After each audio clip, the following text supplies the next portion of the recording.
vie. C'est le 3e dimanche que nous parlons de David. Nous sommes en train de parler de quand il était loin jusqu'à ce qu'il est devenu roi. On s'était arrêté le dimanche passé en parlant de David quand Jonathan a pris ses vêtements, a mis sur lui pour dire que lui n'était pas roi, quoiqu'il était le prince.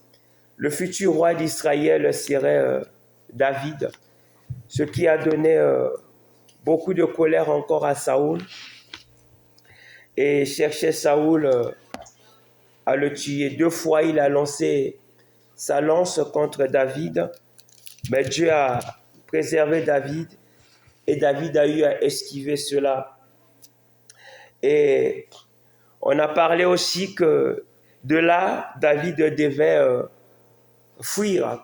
On a parlé qu'il devait rentrer dans une forme de clandestinité spirituelle, bien que personne ne le connaissait et que ça a passé 13 ans. Et on a dit tout ce temps-là, c'est le temps de la formation. Ce qu'on a dit le dimanche passé. Dans 1 Samuel 18, verset 14 à 15, la Bible dit ceci. Il réussissait dans toutes ses entreprises et l'Éternel avait été avec lui. Donc on parle de David. Saoul, voyant qu'il réussissait toujours, avait peur de lui. 16. Mais tout Israël et Juda aimaient David parce qu'il sortait et entrait à leur tête.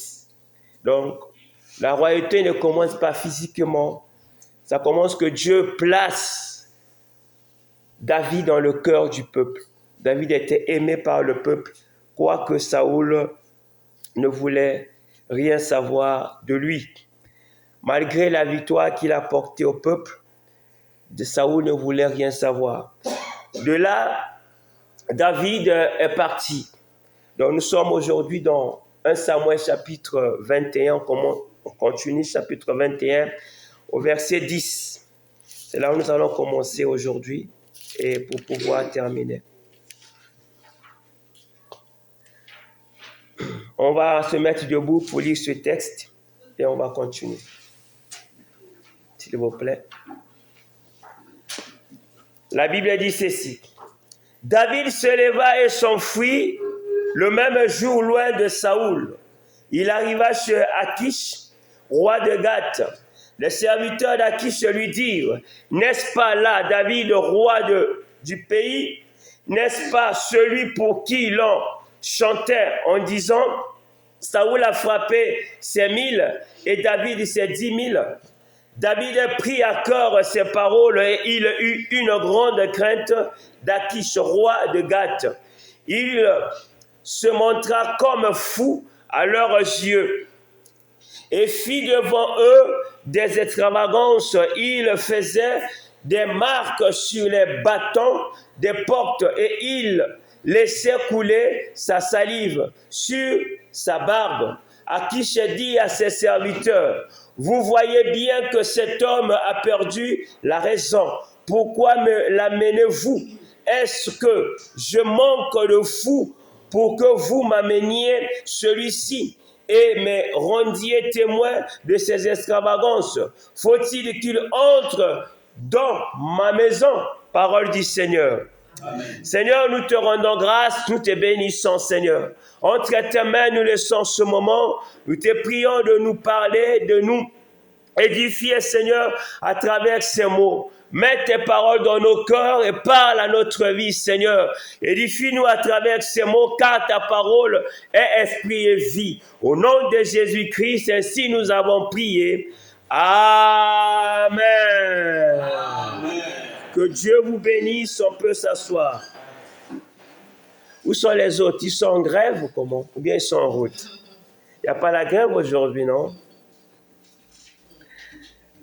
Alors, la Bible dit, à partir de ce moment que David, sa vie était en danger, il est parti de cela. Il est parti de la présence de Saoul pour se rendre Il n'avait pas là où partir. Jusqu'aujourd'hui, Israël était toujours entouré par ses ennemis.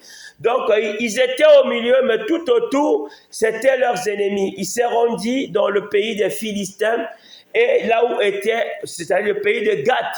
On dit que Goliath était de Gath, c'est-à-dire il s'est rendu chez ses ennemis. Et c'est très beau là, je vois là, je peux lire devant moi, c'est bien. Merci beaucoup. Et que chez ses ennemis, pour pouvoir se cacher, fuir de la présence de Dieu. En quelque sorte, c'était quelque chose d'un peu honteux de voir le roi David, celui qui est Ouré, par le prophète Samuel, se rendant maintenant dans le pays des Gath pour chercher refuge.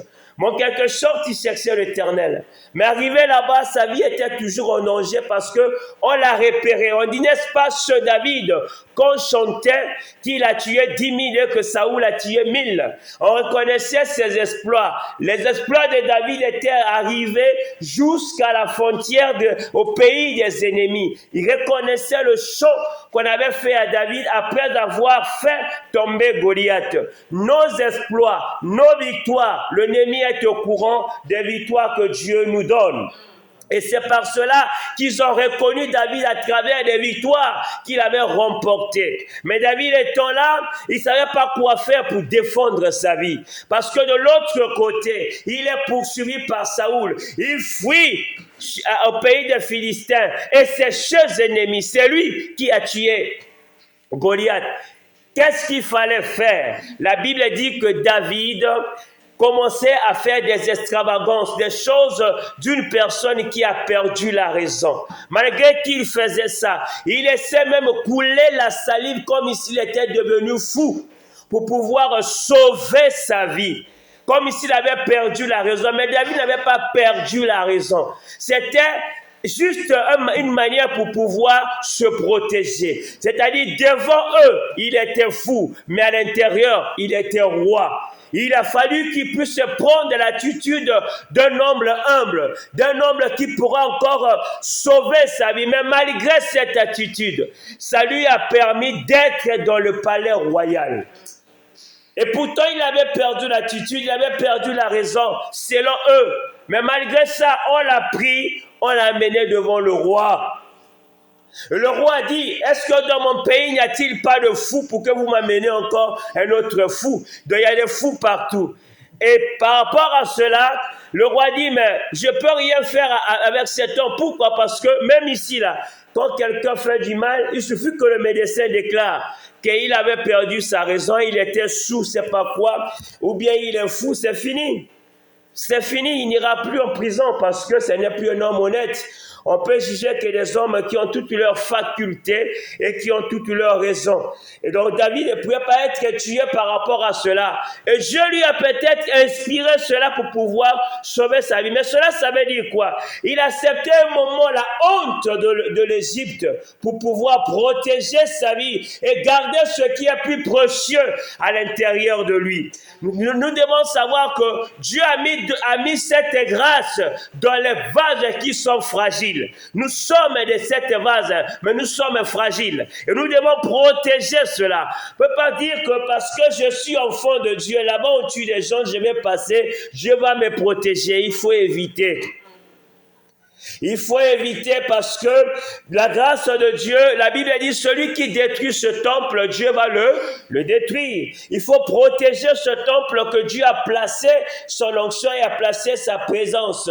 Ça peut se passer par certaines humiliations physiques aux yeux des hommes, perdre certaines crédibilités, mais pour préserver ce qui est à l'intérieur. Si David s'était dit, moi je suis le roi, le futur roi d'Israël, moi je suis le guerrier David, David ne serait pas sorti vivant à Gath.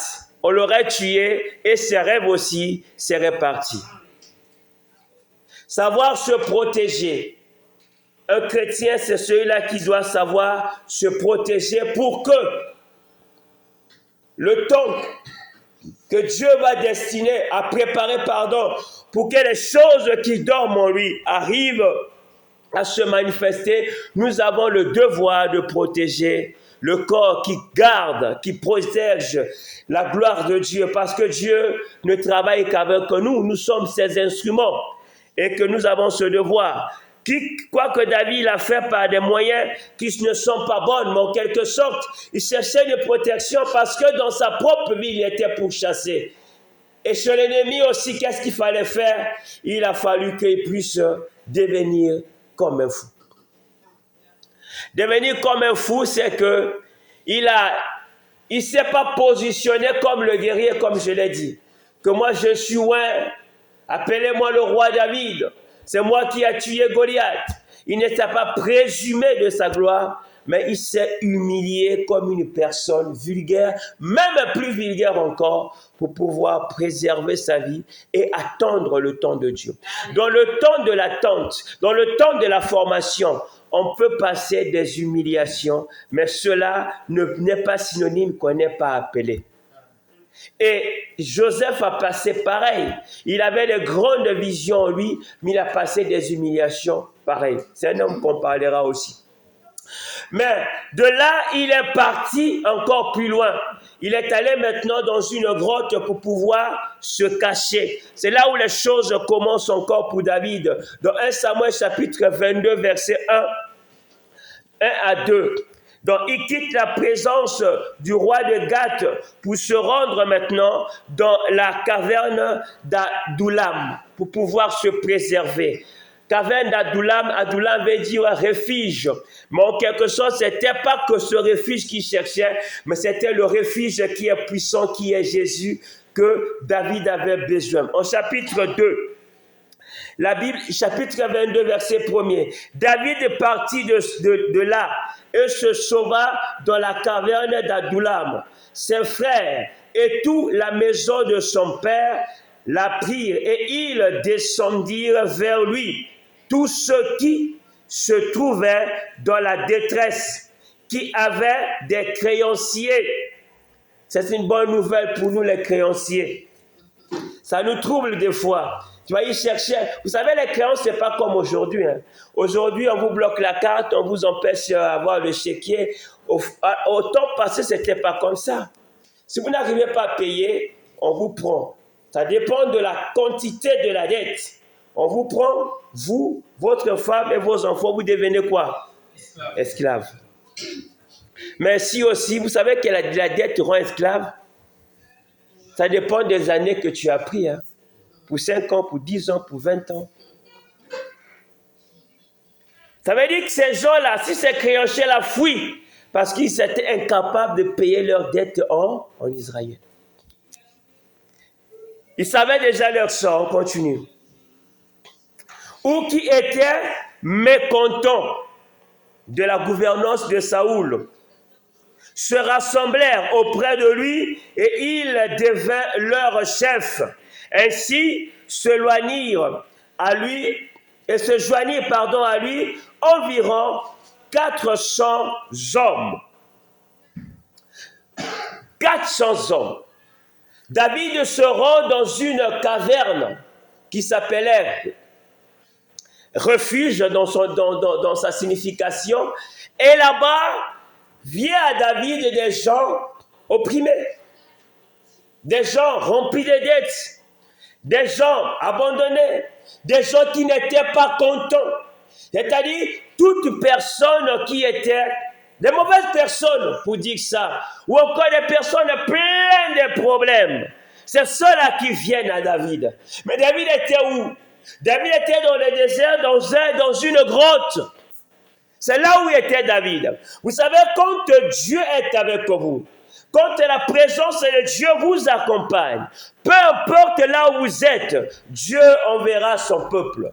Mais ce peuple qui vient, ce n'est pas des hommes en limousine, des hommes en voiture, des hommes en avion, mais c'est des hommes que la société a rejetés, que Dieu a envoyés à David. C'est des hommes qui n'avaient plus de place dans le royaume de Saoul. Les hommes qui n'étaient plus contents de leur ancienne vie.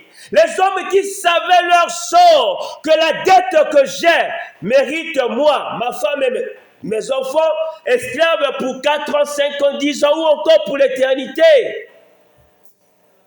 Ils n'avaient plus d'espoir. Mais c'est ces gens-là qui vient vers David. Mais ces gens-là sont divisés en deux catégories.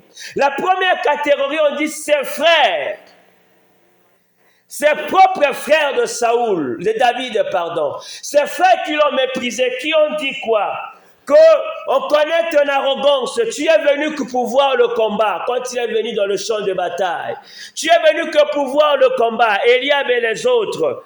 Ça veut dire quoi?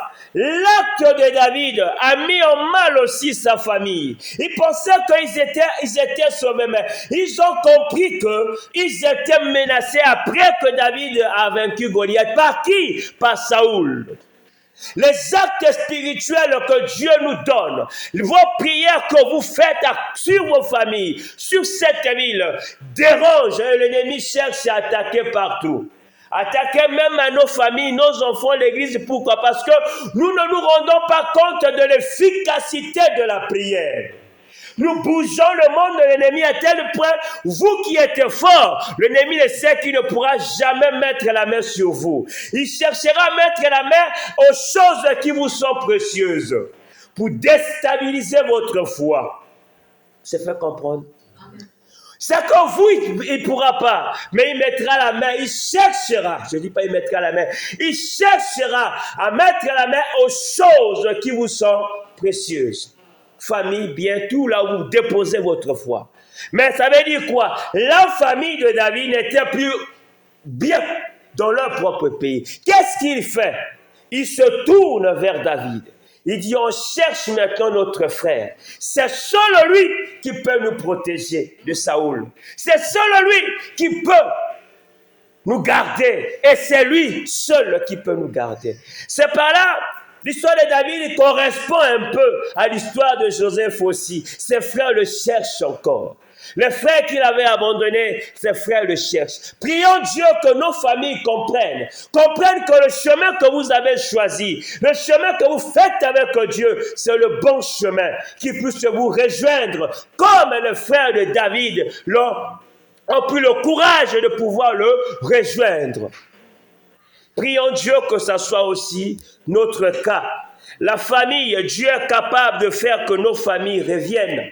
Ceux-là qui nous ont abandonnés, ceux-là qui nous ont laissés, ceux-là qui nous ont traités de fous parce qu'on parlait en langue, mais que Dieu les touche, qu'ils reviennent. Dieu est capable de le faire. Pas à vous, mais qu'ils reviennent à le Seigneur dans la parole à travers vous. Parce que dans le monde, ils sont menacés. L'enfer les menace. Amen. Ils peuvent être bien, mais l'enfer est une menace pour ceux qui ne sont pas en Jésus-Christ. En deuxième catégorie, les gens de la ville. Tous les opprimés, tous ceux qui avaient des dettes, tous ceux qui étaient opprimés, venaient maintenant à David.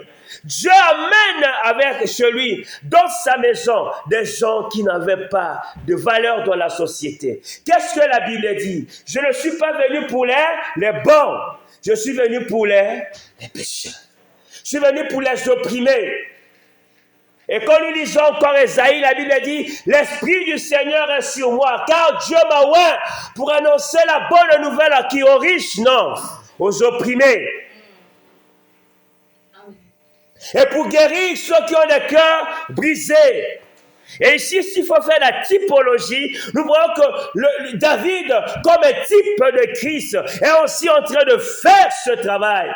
Dieu lui envoie les opprimés de la ville. Dieu lui envoie tous ceux-là qui étaient abandonnés, tous ceux-là que la société a traité, a utilisé et a jeté dans la poubelle. C'est ceux-là que Dieu appelle à lui pour pouvoir confondre les forts. La Bible dit, Dieu prend les choses viles de ce monde pour pouvoir confondre l'effort. Et que je ne me répondrai jamais et je ne vais jamais me répondre de vous avoir ici et de vous avoir toujours. Si Dieu répond encore le monde 2 fois, 4 fois, 6 fois, je vais prier Dieu, envoie-moi les mêmes bien-aimés. Amen. Parce que je crois et je sais, ces gens sont rentrés dans cette caverne avec cette identité que nous connaissons tous, des créanciers, des opprimés, malades, chacun avec son problème. Bref, des gens remplis de problèmes. Mais il faut voir comment ces personnes sont sorties de cette caverne. Ils ne sont pas sortis pareil, différemment, parce que Dieu est le seul qui change l'opprimé et donne la joie à ceux-là qui n'ont pas la joie. Ça fait longtemps, c'est seul Dieu qui peut le faire. Et David, avant d'être roi d'Israël, il était roi des opprimés, il était roi des abandonnés, il était roi des gens qui ne pouvaient ni attendre de rien. Si vous voulez être roi demain, sois roi des personnes qui n'ont rien, qui ne sauront jamais te rendre ce bien que tu peux leur faire. Il a su être roi des créanciers, roi des gens qui sont pleins de problèmes. On pourrait se moquer de lui. Quel est ce pasteur-là? Il dit qu'il a appelé, il est où? Regarde. Mais si vous ne commencez pas là-bas, vous ne serez jamais roi d'Israël. Il a su traiter d'abord les opprimés, ces abandonnés, les prendre à cœur. Celui qui devait faire ce boulot, c'était Saoul. Mais Saoul ne l'a pas fait. David, il l'a fait. Pas dans un palais royal. David l'a fait dans une caverne dans les montagnes. Pas avec les bonnes conditions. Je ne sais pas comment il dormait. Il dit, on s'en fout. Mais sur toi, il y a la présence de Dieu qui fait qui nous attire. Cependant, le camp de Saoul se vidait. David qui n'avait pas la commodité qu'avait Saoul, les gens y allaient. Bien-aimés, faisons de sorte que la présence de Dieu soit le seul que nous adorons et que le seul qui soit dans le culte. Quand Dieu est élevé, il attirera ses regards vers lui. La présence de Dieu est la chose la plus importante dans un culte et dans la vie chrétienne. Quand dans la vie chrétienne, vous perdez la présence de Dieu, frère, il faut pleurer. Il faut pleurer parce que vous allez où? Sans la présence de Dieu. Qu'est-ce qui attirait ces personnes? Est-ce qu'il y a-t-il des miracles là-bas? Non. La présence de Dieu. Nous devons désirer cette présence.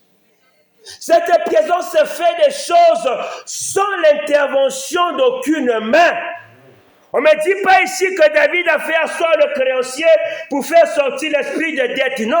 On ne me dit pas ici que David a fait asseoir celui qui avait je ne sais pas quoi, opprimé par quoi, je ne sais pas quoi, pour pouvoir prier pour nous. Non. Seule la présence de Dieu dans la grotte a touché chaque cœur. Sans l'intervention d'aucune main. La présence de Dieu est la chose la plus précieuse. Plus que tout. Que nous devons désirer. Et ces gens, quand ils sont sortis de cette grotte, c'est par là qu'on parle des vaillants de David. C'est écrit dans la Bible. Les vaillants de David, c'était des mendiants d'hier. Les vaillants de David, c'était les maladifs d'hier. Les vaillants de David, c'était les créanciers d'hier. Mais après cette période de formation, dans cette grotte perdue, avec l'humilité et tout, Dieu transforme la vie de ces hommes. Il devient ce qu'on appelle les vaillants de David. Si vous voyez dans la Bible, il n'y a pas de vaillants de Saoul. Mais on nous parle des vaillants de David. C'est par là que j'aimerais nous dire ce matin. Ces gens étaient produits de la société. Mais vous n'êtes pas produits de la société. Moi, je ne suis pas produit de la société. Nous sommes le résultat parfait de la croix. Nous sommes le résultat de la croix, pas un produit de la société.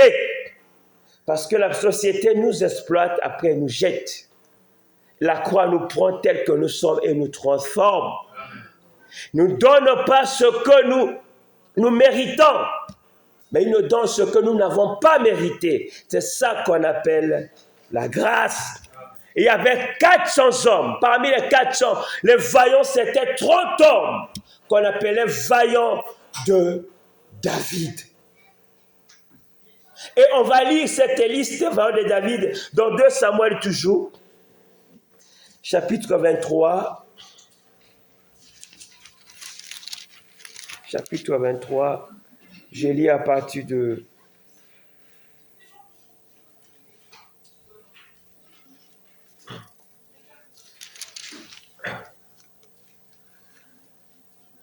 chapitre 23, verset 8. 2 Samuel, pardon. 2 Samuel. 2 Samuel. Alors, 2 Samuel, chapitre 23. Je lis.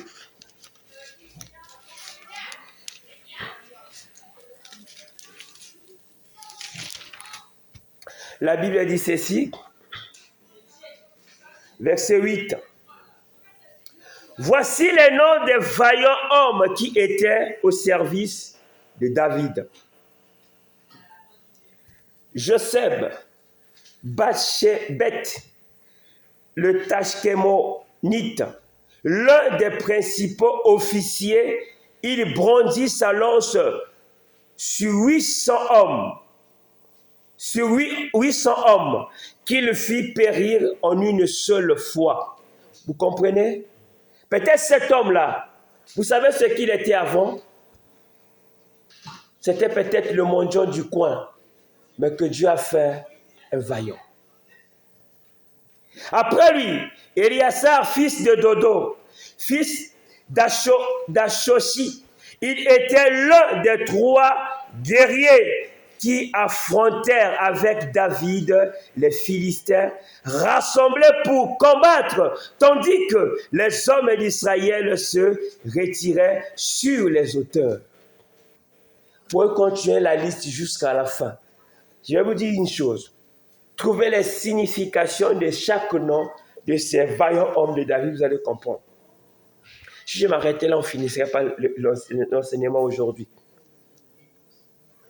Dieu prend d'abord ces personnes, comme on les a décrites, et Dieu fait de ces personnes les vaillants. Et Dieu veut faire de nous des vaillants. Vous savez, avec ces personnes, David pouvait armer une rébellion pour aller contre Saoul, mais David ne l'a pas fait.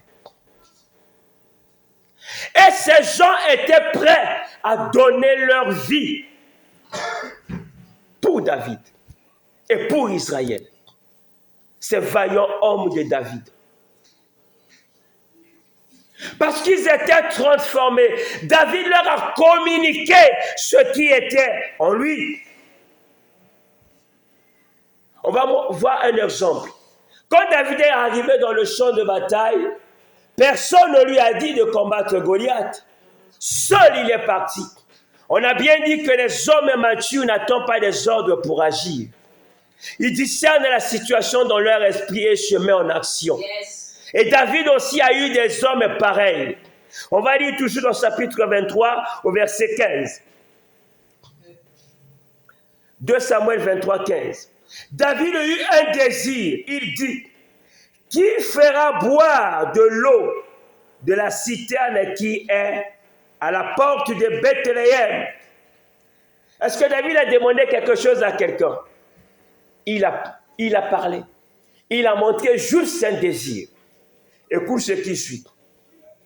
Alors, les 3 vaillants hommes passèrent au travers du champ des Philistins. Dans cette époque, Bélem était sous l'autorité des Philistins. Et puisèrent de l'eau de la citerne qui était à la porte de Bethléem. Ils l'apportèrent et la présentèrent à David. Mais il ne voulut pas la boire.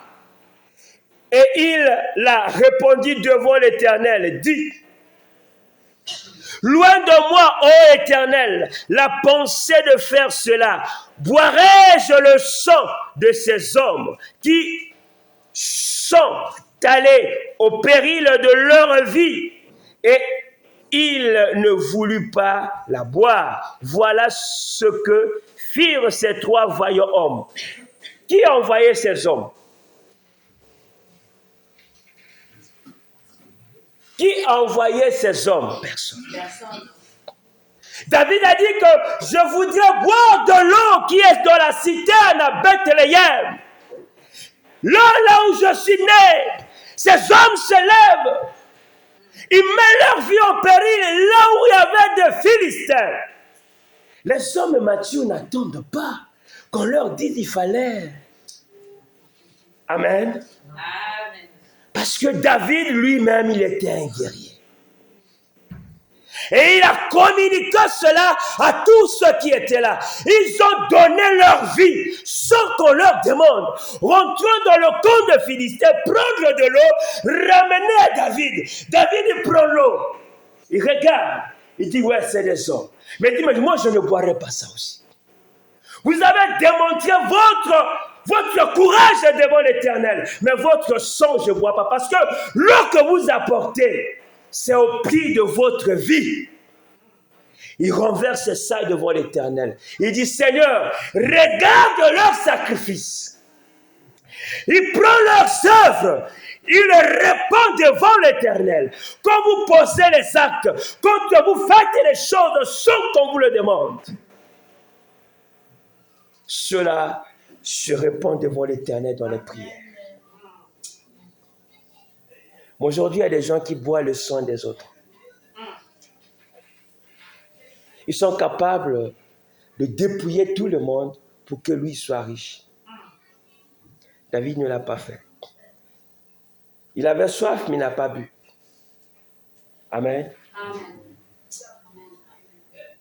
Pouvoir arriver dans ces moments, vous avez besoin de l'argent, de quoi que ce soit, mais ne transmettez pas l'évangile pour vous faire riche ou encore pour accomplir votre besoin personnel.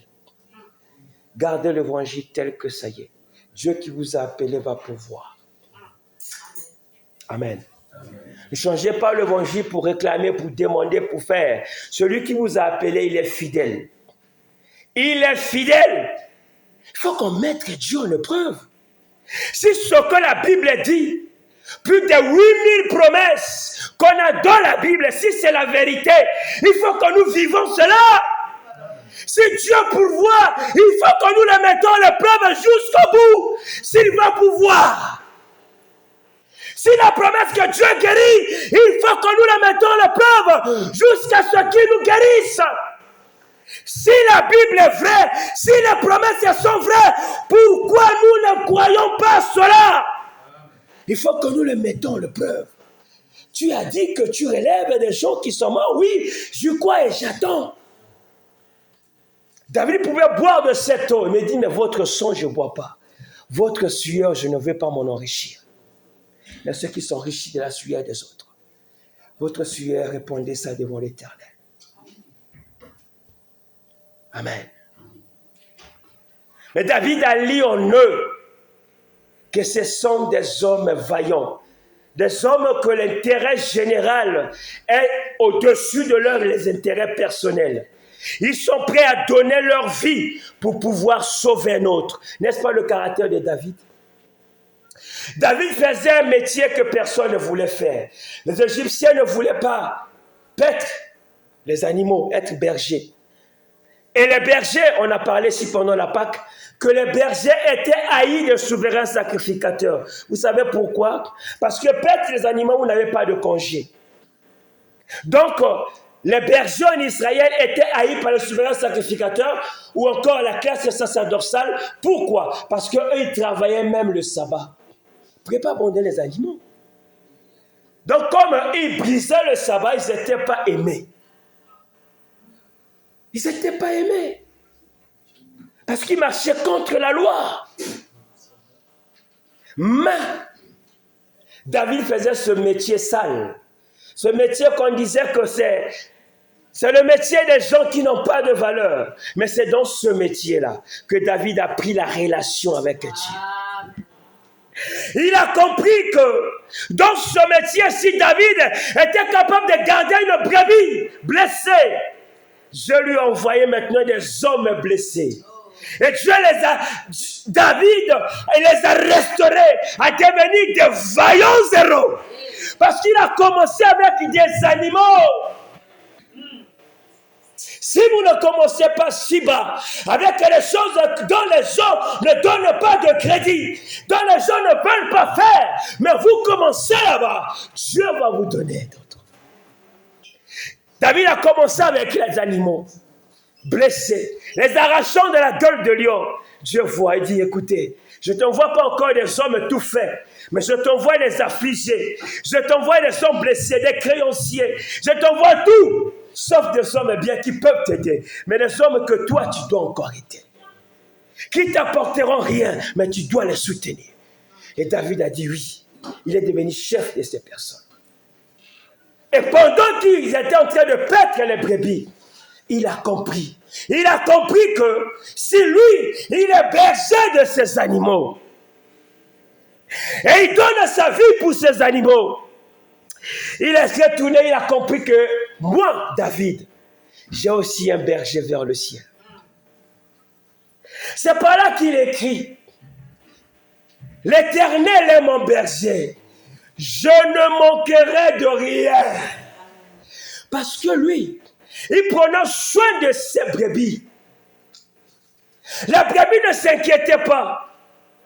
S'il y a de la verdure ou pas, s'il y a à manger ou pas, s'il y a la sécheresse ou pas, David s'en chargeait.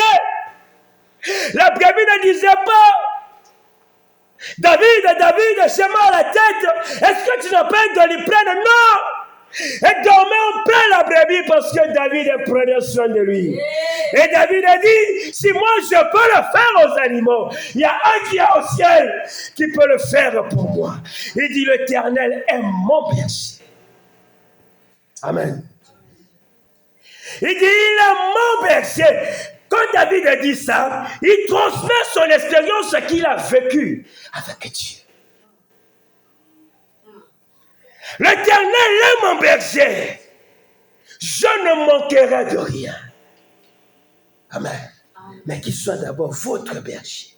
Est-ce qu'il est votre berger? Quand il est votre berger, vous n'allez pas vous inquiéter.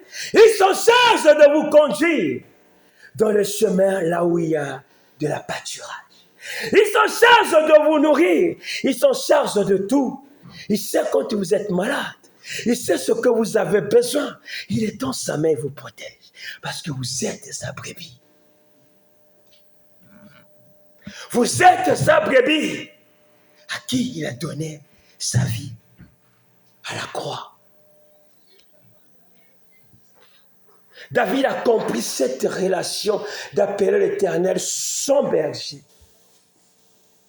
Et dit, même quand je marche dans la vallée de l'ombre de la mort, je ne crains aucun mal. Car ton bâton et ta houlette me rassurent. Les deux outils du berger. Le bâton sert à fouetter pour que l'on marche. La houlette sert à retenir. La houlette, c'est comme un peu comme ça. Vous comprenez? C'est à retenir. Ils utilisent les instruments que lui, il faisait paître les brebis, que l'Éternel utilise aussi sur sa vie. Cela lui rassure. Est-ce que l'Éternel est votre berger?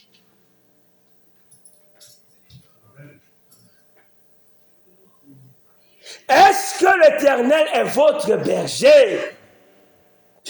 Et les gens, quand ils n'ont pas, quand il est à moins 45, il tremble, il est malade, il a la fièvre. On comprend. Mais les gens, il n'a rien, mais il y a une joie dans son cœur que Dieu va pouvoir. Dieu va pouvoir. Dieu va pouvoir. Il ne sombre pas pour cela, mais il croit que Dieu va pouvoir. Il croit ce Dieu-là, parce que les promesses de la Bible sont vraies et véritables, et nous devons la vivre dans nos vies. Il croit que Dieu va pouvoir. David ne s'est pas présenté et dit, le Seigneur est mon berger, je ne manquerai de rien, pas comme roi. Cela montre quoi? David ne s'appuie pas sur sa royauté, sur sa richesse, sur son titre de roi, mais David ne continue que de s'appuyer sur l'Éternel. Tu t'appuies sur quoi? Sur ta richesse, sur ta sagesse, sur tes diplômes. Sur quoi tu t'appuies-tu? Sur tes biens? Tu dis que c'est ça qui va t'assurer? Non. David avait tout ça. Mais il dit, mon berger, c'est l'Éternel. Mon berger, c'est l'Éternel. Ce n'est pas les champs que j'ai. Ce n'est pas la richesse que j'ai. Ce n'est pas la popularité. Mon berger, c'est l'Éternel. Qui est ton berger ce matin? Qui est ton berger? Je ne manquerai de rien. Il affirme, c'est une affirmation. Je ne manquerai de rien. Vous savez, Deliveroo, on le voit aujourd'hui, c'est une copie de Dieu. La livraison à domicile, c'est Dieu qui l'a commencé. Quand Élie était perdu de la grotte, Dieu envoyait Deliveroo. Vous comprenez? Il envoyait un corbeau pour aller nourrir le lit, là, sans adresse et sans GPS. Il a bien trouvé. Il dit, c'est toi, oui, c'est toi. J'ai un bout de pain pour toi. Ce Dieu n'a pas changé. Faites-lui confiance. Faites-lui confiance en tout. Enlevez votre cœur sur ce que vous avez. Enlevez votre cœur parce que, mais mettez votre confiance à l'Éternel. Je sais que vous croyez en Dieu, mais croire en Dieu, le diable croit aussi, il craint. Mais se confier en Dieu. Se confier en Dieu. Afin de faire un pas, j'attends que tu me dis un mot. J'attends que tu dis, je vais ou pas. J'ai la possibilité de le faire. Mais est-ce que Dieu t'a dit d'aller? Ce n'est pas parce que tu as des possibilités. Mais parce que tu peux le faire. Non, mon frère. Si tu es enfant de Dieu, parle. Il y a des chrétiens, il y a 2 enfants. J'aime donner cet exemple. Vous avez 2 enfants chez vous, ou bien 2 frères. L'un, il vient vous dire, maman ou bien papa, je vais au parc. N'est-ce pas? L'autre vient et dit, maman ou papa, est-ce que je peux aller au parc? Amen. L'autre, il s'en fout de vous.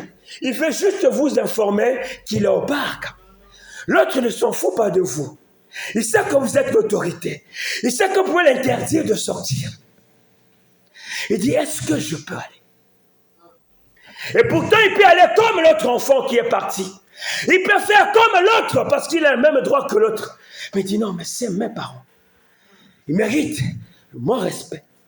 Mon admiration. Est-ce que je peux aller au parc? J'ai bien envie d'aller. Il y a mes copains là-bas. Mais est-ce que je peux aller? Les chrétiens ne font pas ça. Les chrétiens font leurs choses. Ils informent Dieu par la prière. Ils s'agenouillent, ils disent, Seigneur, je veux faire ça. Accompagnez-moi. Comme si Dieu était votre garde-corps. Vous partez, il vient derrière. C'est comme ça qu'on fait les choses, les chrétiens. Dieu, accompagnez-moi. Je vais à McDonald's. Vous comprenez? Non. Mais l'autre enfant dit, Seigneur, papa, est-ce que je peux aller? Ça veut dire que si tu m'autorises d'aller, ça veut dire que le Dieu se met devant, l'enfant la suit. S'il sort, il sort sous l'autorité de ses parents. S'il sort, c'est sous la couverture de ses parents. Si quelque chose lui arrive, ses parents sont responsables. On était au courant. Et que la grâce et la couverture de Dieu est sur cet enfant. Mais celui qui informe, je m'en vais au parc. Celui-là, vous connaissez les résultats. C'est celui-là qui dit, Seigneur, tu m'as abandonné. Est-ce qu'il était déjà avec toi quand tu étais parti? Pose-toi la question. Est-ce qu'il était avec toi quand tu es sorti? Tu es allé seul selon toi parce que tu as envie. Mais tu as oublié que tu as une identité spirituelle. Tu es enfant de Dieu. Ton Père, c'est Dieu. Demande-lui la permission. Il ne va jamais te l'interdire. Dieu n'est pas un papa méchant avec une chicotte à la main, comme nos papas qu'on appelait shérif. Non, Dieu est amour. Les projets que j'ai formés pour vous, ce sont des projets de paix et non de malheur. Là où il va te diriger, ça ne serait que pour ton bien. Pourquoi fuis-tu? Pourquoi ne le consultes-tu pas? Je sais que tu as la possibilité de faire beaucoup de choses. Mais si tu ne le consultes pas, tu vas échouer. Et tu vas perdre beaucoup. Amen. Amen. Et que nous soyons comme ces vaillants héros. Il y avait un autre héros aussi. De David et toujours. On peut aussi le lire si vous voulez après. 2 Samuel chapitre 23 verset 20. Celui-ci, il arrive, il trouve un lion dans une citerne. Et ça avait neigé. Il rentre dans la citerne, il tue le lion. On me dit, mais qu'est-ce qui a les valeurs de rentrer dans une citerne et tuer les lions? Vous comprenez? Pour montrer à David, je suis prêt. Ma vie là, m'appartient plus. Ça appartient au Seigneur. Vous comprenez? Pour montrer, il faut que nous montrons à Dieu jusqu'à où nous sommes capables d'aller avec lui. Amen. Non, j'attends ce jour. Il n'y a pas question d'attendre ce jour. Il faut le montrer maintenant, jusqu'à où on est prêt d'aller avec notre Dieu. David l'a montré en arrachant la brebis dans la gueule de lion. Seigneur, avec toi jusqu'à la mort. Et les vaillants de David ont dit, c'est David, avec toi, c'est jusqu'à la mort. Et nous sommes prêts pour le Dieu d'Israël. Quiconque se lèvera contre le Dieu d'Israël, nous serons là. Est-ce qu'il y a des vaillants hommes? Et est-ce qu'il y a des vaillantes ici? Des hommes et des femmes courageuses, vaillants et vaillantes de Dieu. Ils rentrent dans le puits, ils tuent le lion. La Bible dit, il avait neigé. Donc, il faisait froid. Peut-être le lion se cachait du froid. À l'époque, il y avait des lions en Israël. Il n'y en a plus. Mais imaginez-vous, face à un lion dans un trou. Face à un lion dans un trou. Et au dehors, il n'y a personne qui t'acclame. Est-ce que vous comprenez? Il n'y avait personne, il n'y avait pas le public pour voir le spectacle. Ils étaient face à face avec le lion. Si vous ne remportez pas de victoire en cachette, face à face, sans l'applaudissement des hommes, vous n'êtes pas un vaillant ni vaillante de Dieu. Vous attendiez à suivre au public, là où il y a des encouragements, là où on vous applaudit, là où on vous pousse, vous n'êtes encore pas prêts. Le vaillant, c'est dans l'ombre. Il lutte avec son lion dans l'ombre. Il décide son lion dans l'ombre. Personne ne l'acclame, mais il arrache la gueule du lion. Il sort, il ne va pas voir le monde, il va voir David. Il dit, David, j'ai tué comme toi, tu t'avais tué. N'est-ce pas que tu as tué un lion? Oui. Mais toi, il y avait une brebis. Moi, il n'y avait aucune brebis. Il n'y avait aucune brebis. Mais c'était au prix de ma vie. Pour te montrer, David, je suis prêt. Je suis prêt. Je suis prêt. Contre ces Philistins, je suis prêt. Il faut des chrétiens comme ça, pas des chrétiens peureux. Quand il neige, il ne vient pas. Quand il y a le soleil, il ne vient pas. Là, les gens ne viennent pas parce qu'il fait froid. Quand il va commencer à faire chaud, là, on n'a pas la clim. Là, on m'a dit, il fait très chaud. Mais frère, on va faire comment avec vous? On fait comment alors? Achetez-nous les clims, alors amène ça. On va faire comment? Vous venez pas encore du froid, il va faire chaud, là, vous n'êtes pas encore venu. On fait comment? On va créer notre climat pour vous. Amen. Il faut des vaillants hommes. Amen. L'œuvre ne peut que s'élever avec des vaillants hommes. Pas des tantôt plutôt, mais les hommes qui sont là. Ils sont tristes, mais ils sont là. Ils sont blessés, mais ils sont là. Ils sont affligés, ils sont là. Ce n'est pas parce qu'ils n'ont pas de problème chez eux, mais ils voient que je suis appelé pour servir. Ma vie dépend de celui-là. Ils sont là. Ils pleuvent, ils mettent. Ils sont là, prêts à la bataille. C'est avec ces hommes-là que Dieu peut compter. Est-ce que Dieu peut compter sur vous? Est-ce que l'Éternel peut compter sur vous? Vous savez, l'armée compte sur tout le monde. Dès que ça sonne, un gendarme, il se lève, il part. Amen. Amen. On va terminer parce qu'il y a beaucoup de choses à faire.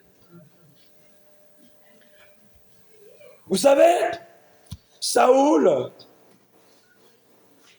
commençait à descendre dans l'obscurité parce que le mal devenait de plus en plus grand. Quand nous laissons le mal grandir en nous, c'est un problème.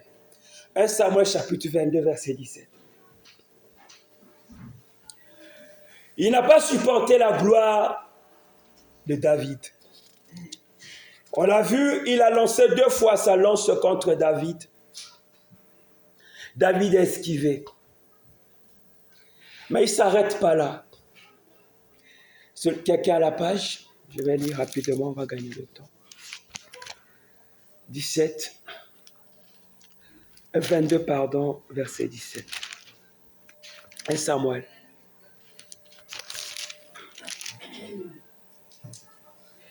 Et le roi dit aux coureurs qui se tenaient près de lui, Tournez-vous et mettez à mort le sacrificateur de l'Éternel. Qui peut penser qu'un roi d'Israël ordonne qu'on tue les sacrificateurs? Vous pouvez imaginer ça? Saoul l'a fait. Le mal attire le mal. Si vous avez un péché quelconque et que vous ne fermez pas la porte, ça va attirer un autre péché. Encore un autre péché, un autre péché, un autre péché. Votre condition sera plus pire qu'avant. Au lieu de se repentir, il continuait dans le mal, Saoul. Car ils sont d'accord avec David. Il dit qu'ils sont d'accord. Ils n'étaient pas d'accord. C'est Dieu qui était d'accord avec David. Ce n'est pas les hommes. Ils ont bien su qu'ils s'enfuyaient et ils ne m'ont point averti. C'est-à-dire, ils ne voulaient pas que David puisse s'enfuir. Ils voulaient que les sacrificateurs viennent lui dire, David va fuir, va le tuer. Et aujourd'hui, on a des prophètes. Ils voulaient en quelque sorte que ces prophètes soient corrompus. Hein? Comme on sait aujourd'hui les maquionnats. Ils vous espionnent pour avoir des informations tout bien cadrées. Après, ils disent, oh, le Seigneur m'a dit. Le Seigneur ne t'a pas dit. Le Seigneur ne t'a pas dit. Amen. Voilà. Après, on sait là où ça finit. Il faut me voir au bureau. Ça peut finir mal. À homme et femme, ça peut finir avec une enveloppe. On connaît ces choses bizarres. Ça, c'est pas Dieu. Saoul voulait que les sacrificateurs fassent pareil. Les sacrificateurs sont restés fidèles. Et qu'est-ce qu'il a fait? Il a ordonné qu'on puisse les tuer. Sachez que le prix de la vérité a un prix, c'est votre vie. Ou vous gardez la vérité, ou vous rentrez dans le mensonge. Les sacrificateurs ont dit non, David est dans le vrai. Pourquoi on va le trahir? Donc pour Saoul, les sacrificateurs étaient complices. Comme il était roi là, il fallait tout prophétiser de bon pour lui. Mais les sacrificateurs sont restés dans le droit. Dans le droit chemin.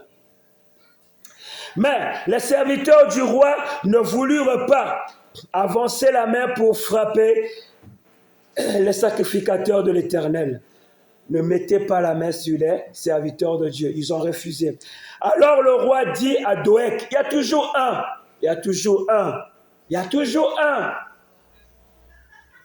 À Doeg, tourne-toi et frappe les sacrificateurs. Et Doeg, l'Édomite. Voilà, il était Édomite. De quel pays? Édom. Se tourna, et ce fut lui qui frappa les sacrificateurs et fit mourir en ce jour 85 hommes portant l'éphod. Est-ce que vous comprenez le mot? Portant l'éphod. C'est ce qu'on portait là, les sacrificateurs. Donc ils étaient dans leur habit de service. Ils n'ont même pas craint qu'ils étaient dans les services. Ils ont mis la main sur eux. Ceux qui laissent l'évangile sont capables de tuer même les vrais serviteurs en les empoisonnant, en faisant tout pour que vous disparaissiez. Et tous les bons chrétiens, un bon chrétien qui n'est pas combattu, donc tu n'es pas bon chrétien. Si tu n'as pas des attaques là, il faut voir. Donc tu es avec l'ennemi. Mais si ça pousse, il y a la pression, donc tu fais mal à l'ennemi. Portant l'éphod, Saoul frappa encore, verset 19, du tranchant de l'épée, Nob, ville, ça s'adopta dans toute une ville, hommes et femmes, enfants et nourrissons. Vous pouvez penser ça de Saoul? Est-ce que vous pouvez penser que le roi d'Israël fait cela au sacerdoce et le village donné aux Lévites rasé? Les dictateurs n'ont pas commencé aujourd'hui. Hein. Vous voyez? C'est le cœur de l'homme. Vous ne m'obéissez pas.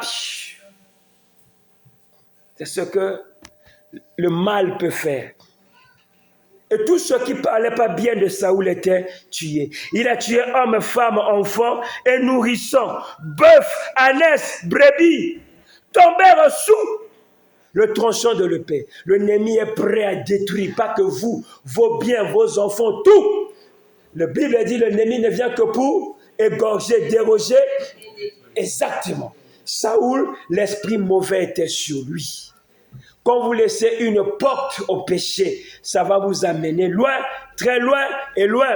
Et apprenons à fermer la porte du péché maintenant. Si vous avez une brèche ouverte, ne dites pas, non, je vais l'arranger quand je vais me marier, je vais l'arranger. Non, ça c'est vous ne pourrez pas l'arranger. Il y a des gens qui disent, moi je vais sortir de la pornographie. Quand je vais me marier, je sors de la pornographie. Tu ne sortiras pas, frère, moi. Il faut sortir de la pornographie maintenant avant de te marier. On ne couvre pas le péché par un autre péché. Ça, c'est du mensonge. Je vais laisser de voler quand je vais commencer à travailler. Non, quand tu vas commencer à travailler, ce sera le voleur de l'entreprise. Vous volez les draps, vous volez même les parfums, vous volez le savon, vous volez tout. On vous connaît même. La vaisselle aussi, le quoi machin, quoi, la serviette et tout. Il faut restituer, mon frère. Même anonymat, va donner, mon frère. Tu en as à la maison, pas ici, hein. C'est l'église d'à côté. Ici, c'est parfait. Il faut sortir des choses. Ne pensons pas couvrir les choses par notre péché. Moi, je laisserai ça quand je ferai ça. C'est du mensonge. C'est du mensonge. Un péché attire un autre péché. Mais David continuait à honorer Dieu. Et Dieu l'honorait. Dans le livre de 1 Samuel chapitre 3, je crois le verset 30, la Bible dit, moi j'honore ceux qui m'honorent. Fermons la porte au péché. Si la porte du péché n'est pas fermée, ça va attirer encore un autre péché. Et ce péché est un autre péché. Ce péché est un autre péché. N'ayez pas honte. N'ayez pas honte car le péché vous détruit. Le péché vous humilie. Le péché va vous humilier. Et vous allez passer une vie chrétienne médiocre si vous résistez, vous persistez dans le péché. Vous priez, faire des jeûnes de prière, mais si vous venez dans le péché, ça c'est rien. Ça ne sert à rien. Le diable n'a pas peur de vous. Le diable a peur de gens qui craignent Dieu. Saoul a laissé cette porte ouverte. Et cette porte ouverte a mené Saoul jusqu'à toquer à la porte de l'enfer. Il est allé consulter les esprits d'adivination. Je crois qu'ici, il n'y a personne qui a consulté les esprits d'adivination. Les tarots. Parce qu'aujourd'hui, les féticheurs sont devenus des prophètes. Dis-moi, Sako, dis-moi, machin. Ils parlent que du passé et des morts.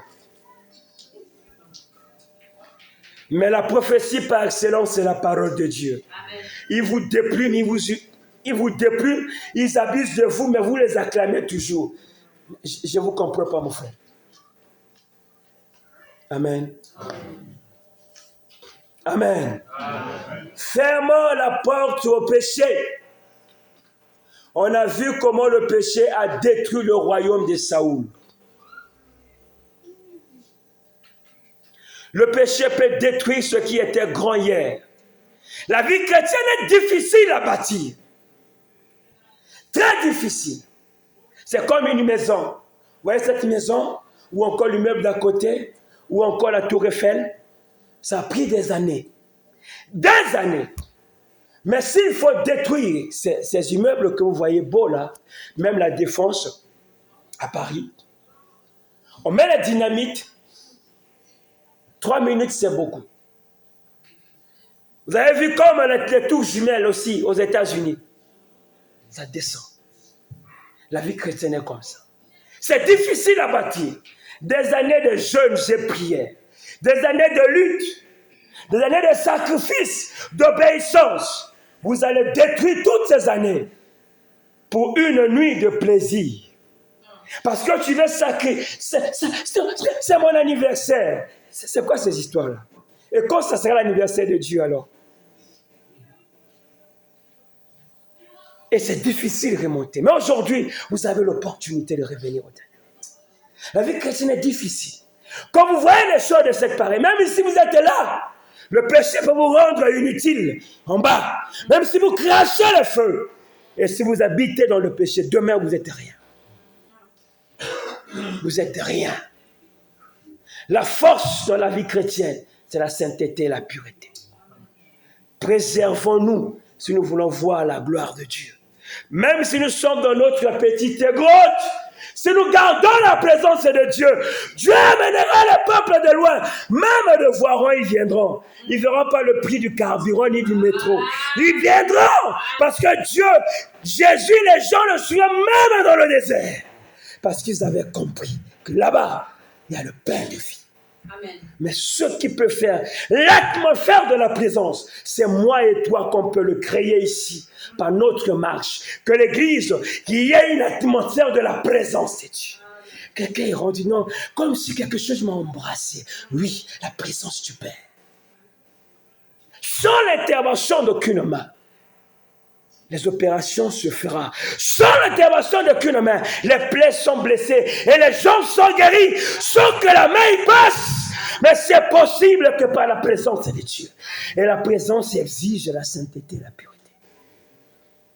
Ne détruisez pas ce que vous avez construit. On vous a chassé de vos maisons parce que vous êtes devenus chrétiens. Vous avez perdu des choses parce que vous êtes devenus chrétiens. Vous allez perdre ça aujourd'hui. À cause de quoi? Pour satisfaire ce païen. Parce qu'il a dit, c'est mon anniversaire, c'est Saint-Valentin. Ce n'est pas vous, hein? C'est l'église d'à côté. Vous ne faites jamais ça. Et je mets ma main à couper parce que je vous aime bien. Vous êtes parfaits. C'est l'église d'à côté. Amen. C'est là où réside la force de la prière. Demandez de l'aide quand vous ne pouvez pas.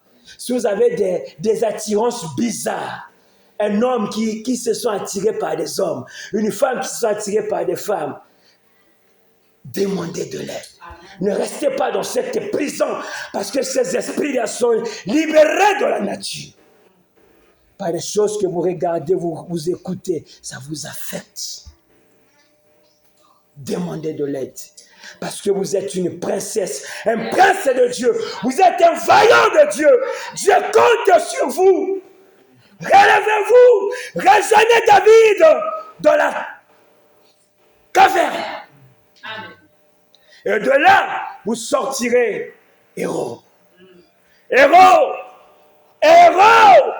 Pas avec vos forces, mais avec la puissance du Saint-Esprit. Avec la puissance du Saint-Esprit.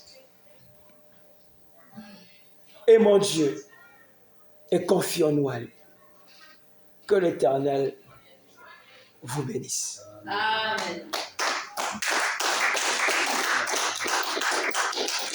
On se met debout. On va prier.